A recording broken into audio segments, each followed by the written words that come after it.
Hello, and welcome back to Chasing Hazel's Tales, a family history podcast presented to you by two registered nurses, all-around family historians and sisters. If you've got family history, we want to talk about it. I'm Kim McLaughlin. And I'm Laura Ireland. And just to carry on the weather tradition of our great-grandmother, Georgia Lang, can talk about the weather. We have to talk about the weather. Right. We survived 2 tropical storms in the past 2 weeks here in Maine, and nothing too drastic here, but we don't usually get tropical storms up here. Not normally. Yeah. And just a huge amount of rain and all that, just a pain in the neck, really, at least for our area, thankfully. It's really not too much to talk about other than we got a lot of rain, I guess. Right. And it knocked my lemon tree over, but I'm not bitter about that at all. Laura has a lemon tree that is taking over her life. It's huge. And it's almost time for her to bring it indoors for the winter. Yeah, I've got to repot it and bring it back inside, and this knocking it over business didn't help me any, so... But it is October and it's going to get frosty here, so I've got to bring it inside. It's bigger than you, isn't it?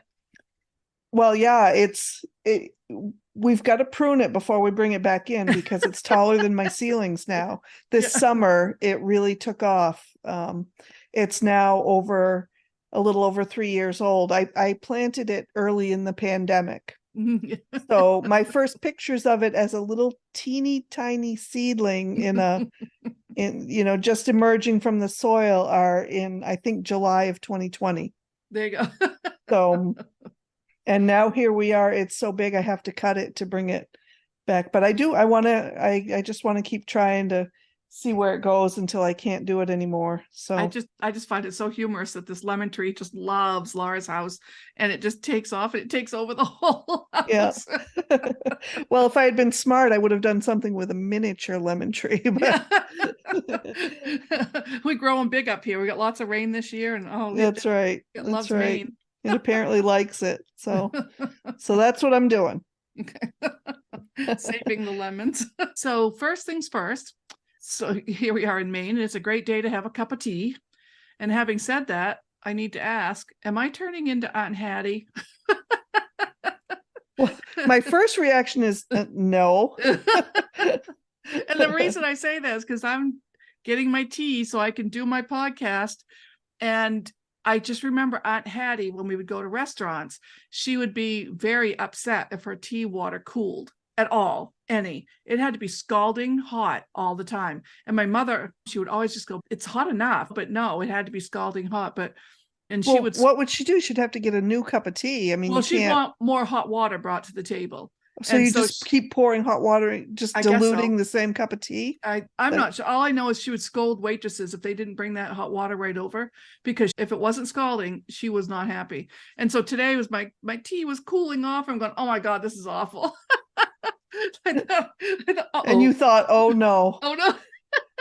This is the first step down the Hattie slope. Down the Hattie slope.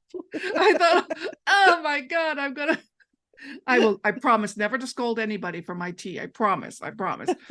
But anyway, so we'll keep you in line. We'll do that. Just Hattie, stop that.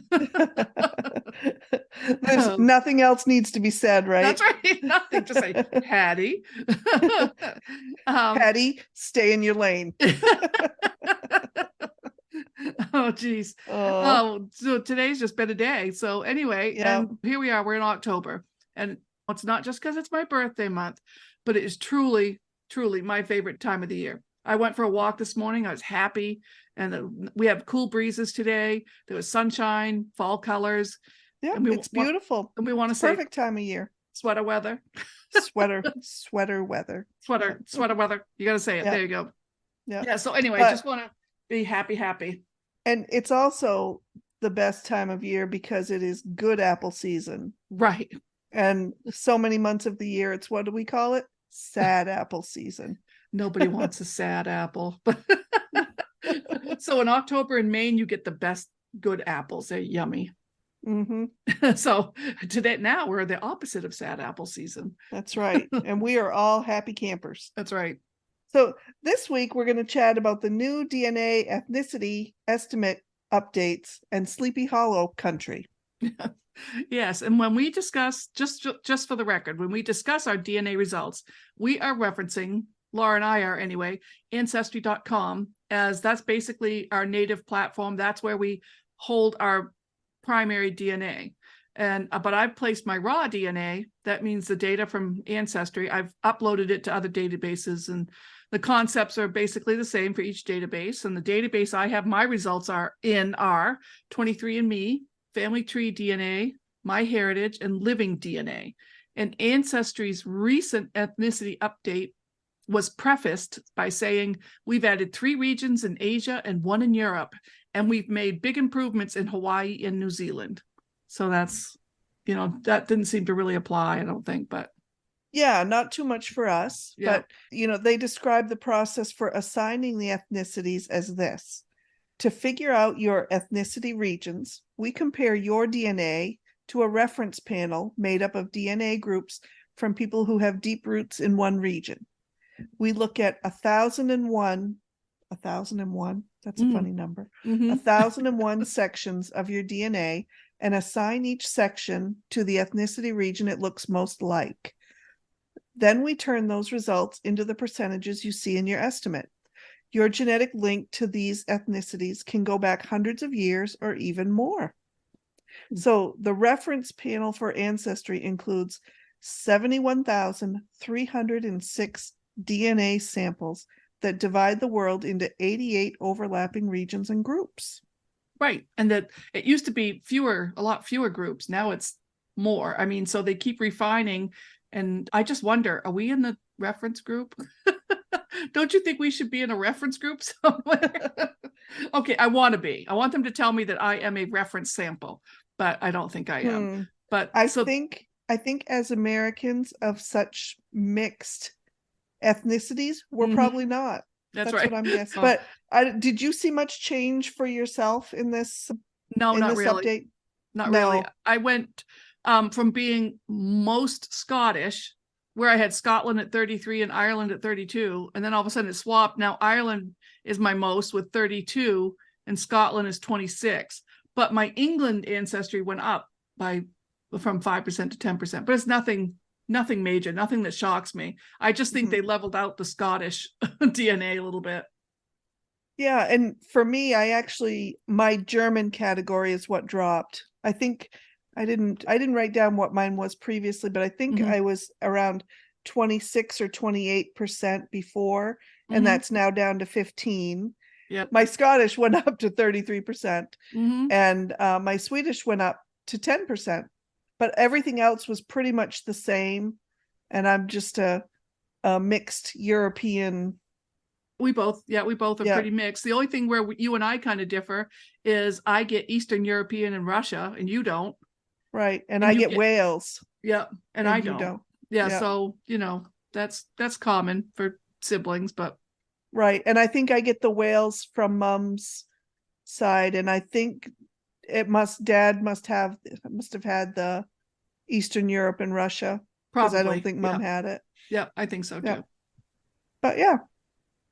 I like the numbers. I'm just going to throw that out there. Yeah. I don't know if anybody knew that, but I think I know you're the numbers girl, but I think they seem to match what we have on paper. So, it's not far off, and it seems to make sense. And we'll go through probably many more updates, but it is interesting to find out. Right. I think that for many European Americans, I hear them report numbers that have settled pretty well, similar to what we're talking about. Right. Meaning that the numbers aren't straying too far from the paper trails at this point.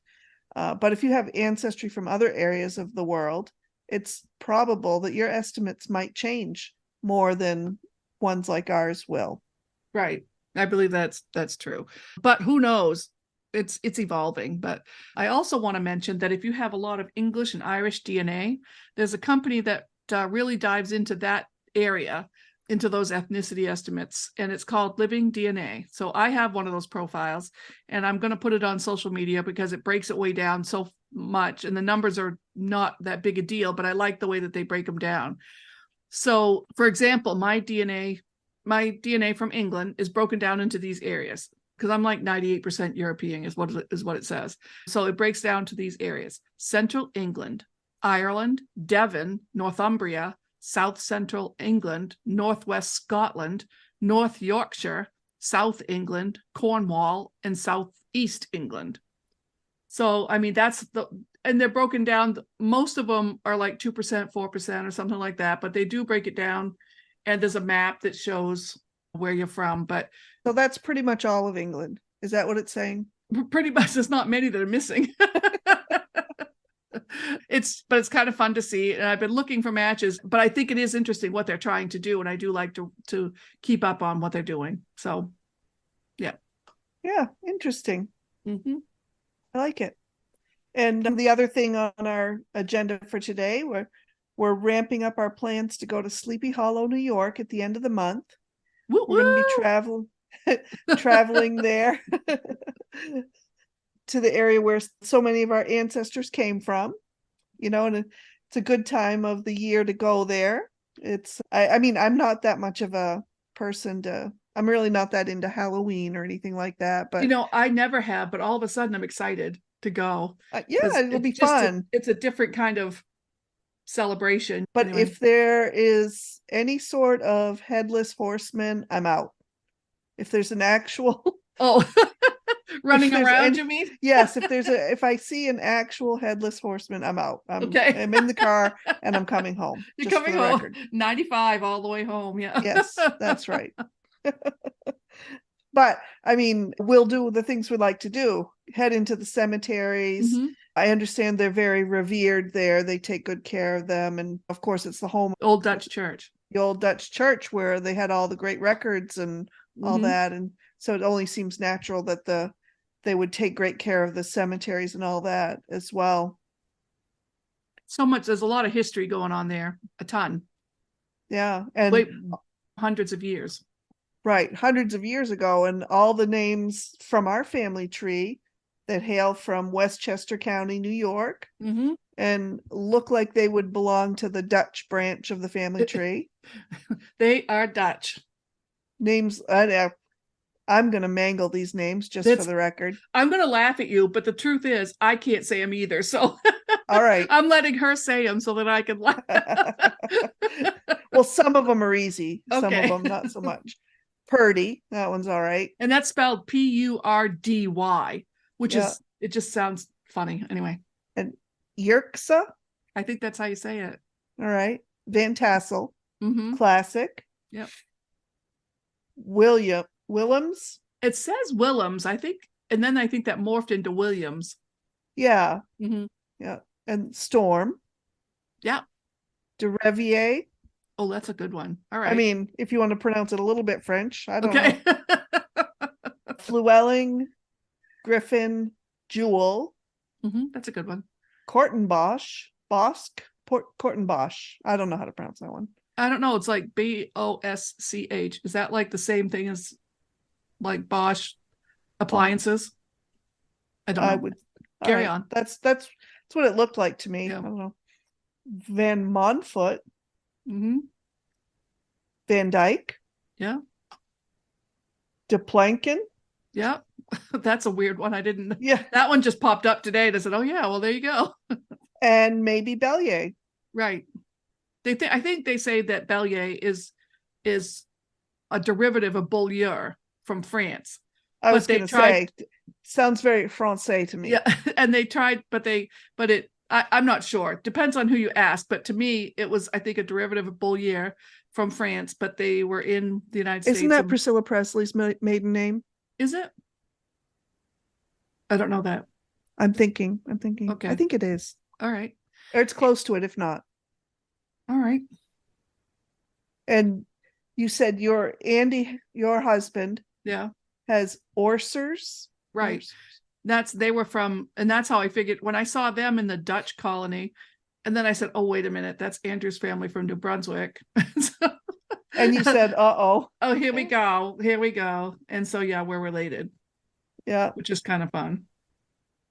Okay. But the Orsers originally, their name was Aerse, We can play with that one if you want to. It's almost like ours. That one might get us in trouble. Right. I'm just doing that because then I can tease Andrew, not because the name is funny, but because they do morph into a more Americanized or Canadian name. So I think it was AERSE and then some other things as well. But it's kind of funny. I wanted to make fun of him. And that family came from where? That's Dutch. Okay. They were in Sleepy Hollow area, Westchester County, then went to Canada, and that's where they married into Andrew's family. Ah, all right. So we connected to the Dutch because our 2 times great-grandfather, Jared William Smith, married a Dutch descendant named Jemima Bellier in 1860s in New Brunswick, Canada. Or some records have her listed as Jemmy. I like Jemmy. I do too. I never gave that much thought until when you're reading through your old records, you see names that you like better than your own. It's like, oh, I could have been called Jemmy. No one decided to call me Jemmy. Yeah. So her parents were Stephen Bellier and Elizabeth Llewellyn. And it goes from there to Hendrik Bellier, our 5 times great-grandfather that married. And that's a good luck with that name. Engelt Storm, a descendant. What's that? I was saying, I think Engelte or something, however they say it. I'm only pronouncing it with all the letters, but I think that transforms into Angela or something like that after a while. Yep. Okay. Takes a while. All right. A few generations, and next thing you know, you've got Angela. Okay. Yeah. All right. But she's a descendant of old Dirk Storm. Right. And you may remember that he was back in one of our earlier episodes. We discussed him and his book detailing the family and the emigration to the New World from Holland in 1624. Yes. And also this just in, Priscilla Ann Presley, formerly Bowyer, born in 1945. So I don't know if that was... It looks like maybe she was married a couple of times, or maybe her name changed. I don't know, but Bowyer is there are many useless facts inside of my head. There's one. That was a good one. There's one. Glad I got that one out. Okay. And the Bowyer family does have a very interesting story that I got out of another genealogy about how they created a fairly large business in New York or New Jersey or something, but that's another day. But it was a really great story about a very hardworking, industrious person, and the Belliers were part of it. So it was interesting. It's nice to find. I feel like hardworking has to describe almost every generation before us. Right. Don't you feel like just to survive? Yeah. Right. Up until a generation or two ago, like if you weren't hardworking, you didn't survive. I just don't. I don't know. Yep. I guess that's just my own. Things were sure different. That's for sure. If you didn't work hard, you didn't eat, or you didn't have clothes to put on your back, or you didn't. Anyway. Yep. So there. And when I found out about Old Dirk, that's when I got hooked on that whole area, because I found out about Dirk Storm and Sleepy Hollow and Manhattan, the whole family, the church was there. And I think Dirk, we could do a whole show on Dirk. So he was very industrious as well, but we're not going to do that today. We're just going to go over our connections to Sleepy Hollow, because that's where we're going. First things we want to say, as I was doing this, there are a lot of areas and places that sound alike. So it's like we have to be very careful when we speak. So it's confusing. There are 2 cemeteries that are famous in Sleepy Hollow. One is the Old Dutch Church burying ground, or cemetery as they call it. So the one belonging to the Old Dutch Church, and that one is right beside the church. And then there's the Sleepy Hollow Cemetery, which is adjacent. So it's right beside it. So when you say one, you might mean the other or both. And so it can be very confusing, but you need to know which is which when you want to know who's buried there, I think are going to be worth us going and visiting. So for Laura and I, our people are in the Old Dutch Church Cemetery. So that's the one directly beside the church. And the Sleepy Hollow Cemetery, which is just past that, Of course, they've got all the famous people there. They have all the Fords, the Chryslers, the Astors, the Rockefellers, Carnegies, Elizabeth Arden, she's buried there, and some guy named Thomas Watson, who I had no idea who it was, so I had to look it up. Well, he created IBM. So we don't belong in that cemetery. We belong in the other cemetery. That's where our people are from. So just keep in mind there are two separate cemeteries. One belongs to the church and one is the Sleepy Hollow Cemetery. So why are all these famous people buried in Sleepy Hollow? Because they lived all through Westchester County, just north of New York City. So there was a lot of industrial magnates, let's call it that. People who, like Rockefeller, like I said, Carnegie and the Fords, all those people, there's tons of them. And they all kind of migrated north to Westchester County and were buried in Sleepy Hollow. Okay. Is this going to be cool or what? That, from what I understand, of course, they were so wealthy that when they had a gravestone, it was I will be curious to see what kind of money there will be put into their gravestones, but I will be more interested in our historical gravestones and what we can see of ours than the rich folks. Right. Well, and Dirks is there. And he was here in 1600s. And will we be able to read what's on it? I believe we can from the pictures online, but I can't tell until we get there. We'll have to report live from the cemetery. We could read it. be looking on Facebook Live because we'll be there. That's right. So just to talk a little bit about Sleepy Hollow, it's a village in Westchester County, New York, and it is located on the east bank of the Hudson River, and it's about 30 miles north of New York City. Just to the south of it is the village, Tarrytown, and to the north and the east are unincorporated parts of Mount Pleasant. And as of 2020, the population of Sleepy Hollow was just under 10,000. That's a good sized little spot. Yeah, that's a nice. I think so. I bet in late October it's a lot. They get the influx of tourists. Yeah, right. Like Salem, Mass. And that's another thing. I wonder how it differs. Salem, Mass is a lot about the witch trials, whereas this, they have the Headless Horseman. So I'm just interested.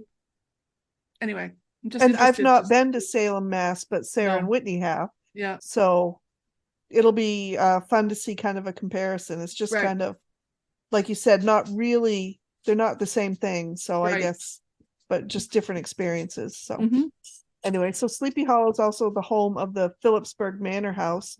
It's mentioned many times in the records we've seen from our family, and it dates from 1693 when the wealthy merchant Frederick Phillips was granted a charter for 52,000 acres along the Hudson River by the British Crown. Right. So you side with the British. Here's some land. 52,000 acres. Yep. Pays to have friends, right? Well, we'll see. Well, turns out he was on the wrong side, right? Yeah. Right. Yeah. He built a facility at the confluence of the Pocantico. When we go down there, we're going to learn how to say this. The Pocantico and Hudson Rivers as a provisioning depot for the Family Atlantic Sea Trade and as headquarters for a worldwide shipping operation. And so for more than 30 years, Frederick and his wife Margaret and later son Adolf shipped hundreds of African men, women, and children as slaves across the Atlantic. And by the mid-18th century, the Phillips family had one of the largest slave holdings in the colonial North. Well, that's not very nice, is it? No, but I thought about, this but isn't very important. It's a fact that people always just skip over. And I was thinking I didn't have any knowledge. I had no idea that the slave trade in New York was that vast. Right. Well, you think of it as a Southern thing. Exactly. Virginia. Yeah. South Carolina or something like that. Georgia. Yeah. Okay. But I didn't think New York at all. Yeah.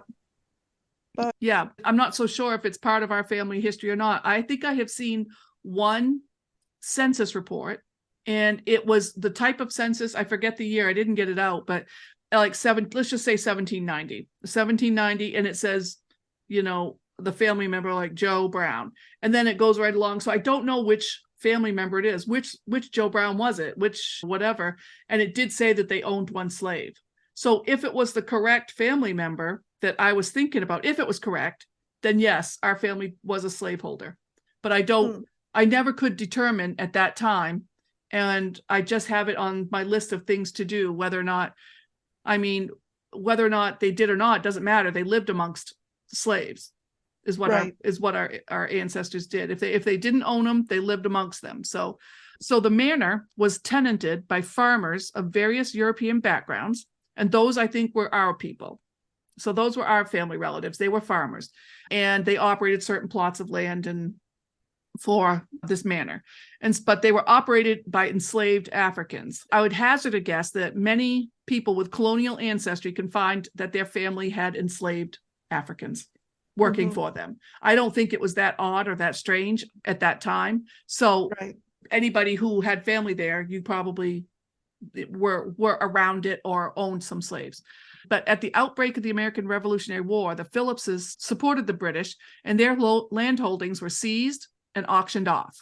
And here's an interesting tidbit, which I read, and I just thought, okay, this kind of, I can't quite you're going to have to do some commentary because I can't quite figure it out. So the manor house was used during the war, but most notably by the British General Sir Henry Clinton during military activity 1779. So we're talking Revolutionary War. So it was there that he wrote the Phillipsburg Proclamation, which declared that all patriot-owned slaves were to be free.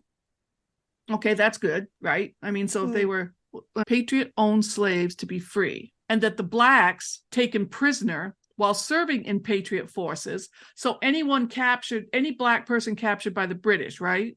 Yeah. Would be sold into slavery. Well, that just doesn't make any sense. Well, and that's exactly what was written. Like, why would you free some people and take others into slavery? Do you think it was for money? Or so basically it's always the whole slavery thing was for money. So I would say yes. So I would say that, well, we're losing, so you guys can keep your slaves, whatever, but we're the ones that we took prisoner, we are going to sell. Does that sound right? Yeah. I don't know. It's just, I read that. And so anyway, a lot of the sources today for this podcast is from Wikipedia and also a couple of sites for Sleepy Hollow.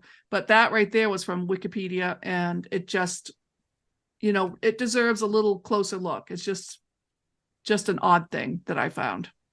Yeah. It's important to look at all the aspects of history, even the ones that we don't like. We don't really quite understand. Yeah. I don't know. Who knows? Some of our relatives could have been working for Sir Henry Clinton and being involved in this. So it's worth going to look at, and maybe we will. Some light reading before we head to. So originally, the village was incorporated as North Tarrytown in the late 19th century, and the village adopted its current name in 1996.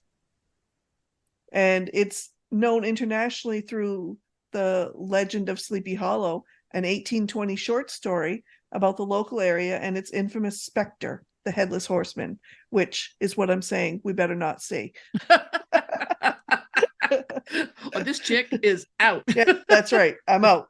The story written by Washington Irving, who lived in Tarrytown, and he's buried in the Sleepy Hollow Cemetery. We should be finding that one as well. Yes. Along with every other person probably there, but that's all right. We'll do it. Yeah, there's probably be a line. Yeah. And owing to the story, as well as the village's roots in early American history and folklore, Sleepy Hollow is considered by some to be one of the most haunted places in the world. Despite this designation, Sleepy Hollow has also been called the safest small city. Yay! Meaning under 100,000 residents in America. I like that. Yay! Yeah. Although I thought Bucksport was supposed to be the most haunted. No. In Maine. Okay, just in Maine. All right, okay. Whatever. Where is the most haunted place in Maine? And everybody said the Haynesville Woods. Oh, okay. Remember back then when we talked about the Haynesville Woods? Yes, anyway, yeah. But Bucksport too. Bucksport's trying hard. Yeah. So when we go to Sleepy Hollow, we have our ancestors' church, the Old Dutch Church of Sleepy Hollow. It is listed on the National Register of Historic Places. It's a 17th century stone church located on Albany Post Road in Sleepy Hollow. And it has a 3-acre churchyard, which is, of course, again, featured prominently in Washington Irving's story of the legend of Sleepy Hollow. And the churchyard is often confused with a contiguous but separate Sleepy Hollow cemetery. So And that's this worth is the repeating. church where our ancestor kept all the records, right? Yes. This and another one in New York, I believe. I mean, not New York, in Manhattan. Yep. Okay. So this church is recognized as the oldest church still in existence in New York and a National Historic Landmark. The Old Dutch burying ground is believed to predate the church, and there were 50 burials in the area when the church was built.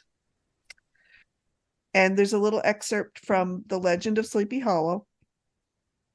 And it says, "It stands on a knoll surrounded by locust trees and lofty elms, from among which its descent, whitewashed walls shine modestly forth, like Christian purity, beaming through the shades of retirement. To look upon this grass-grown yard, where the sunbeams seem to sleep so quietly, one would think that there at least the dead might rest in peace." I thought that was nice. Yeah.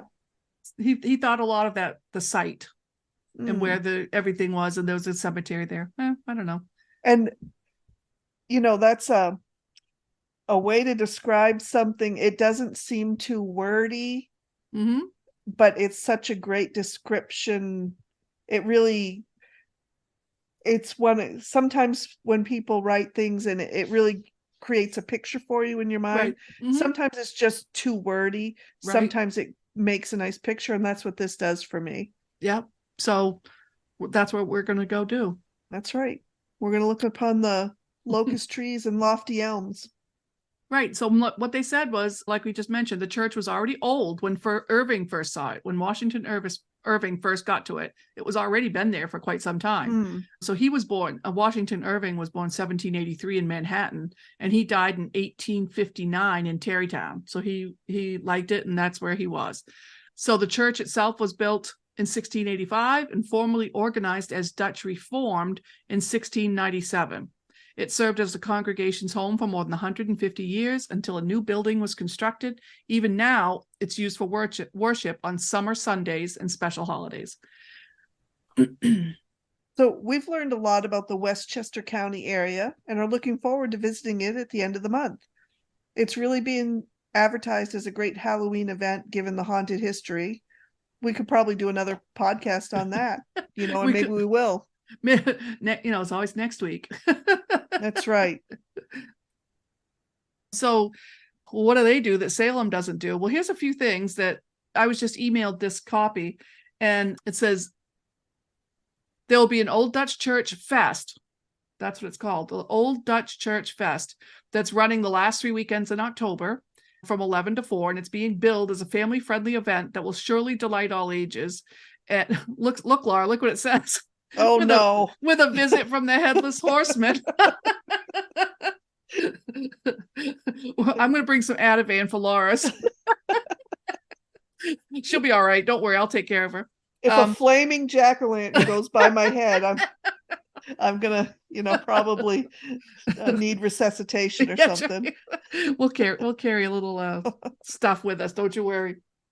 So this event includes, get this, they have food trucks and a beer tent, a bonfire and marshmallow roasting, souvenirs, Old Dutch Church open house, which that's what I want to go do. I want to go in the church. And then they have this thing that's called the Hulda Show, which is immerse yourself in the tale of Hulda, the other legend of Sleepy Hollow, at the legendary Old Dutch Church. So that's another thing we should be, we will report on. And who's Hulda? Yeah, I'm in for that. We'll have to find out. And how does she think that she's a legend like Washington Irving's Headless Horseman? We're going to find out. We're going to let you know. So basically, we're going to have a really good time. What else are we doing? They have a jack-o'-lantern blaze event. To me, it kind of looks like the Booth Bay Botanical Gardens in the winter when they light them all up. Well, what they're doing in Sleepy Hollow is they've got at least a billion pumpkins that are all lit up and all over the place. And so it's going to be really great. We're going to that. And it reminds me too, for many years, I lived in New Hampshire, and in New Hampshire, in Keene, they used to have every fall, every October, they would, I think they had the Guinness record, which anybody remember Guinness World Records? Yeah. Of the most lit jack-o'-lanterns in one location. So in Keene, New Hampshire, every year they would have that as an event. And that's what this reminds me of, all Yeah. these lit jack-o'-lanterns in one location. So We and may it's go supposed to be set to music, and there's lights, and it seems like it's going to be a very fun event. I'm really looking forward to it. So am I. And so again, if you guys want to come with us, they're probably still selling tickets. It's going to be fun.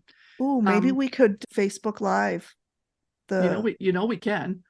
Oh, maybe we could do that. Maybe just a little bit, just to show what some of that stuff looks like. Right. If maybe a few people are interested. Mm-hmm. It'll be fun. And we have production assistants that are coming with us, so they're going to earn their keep.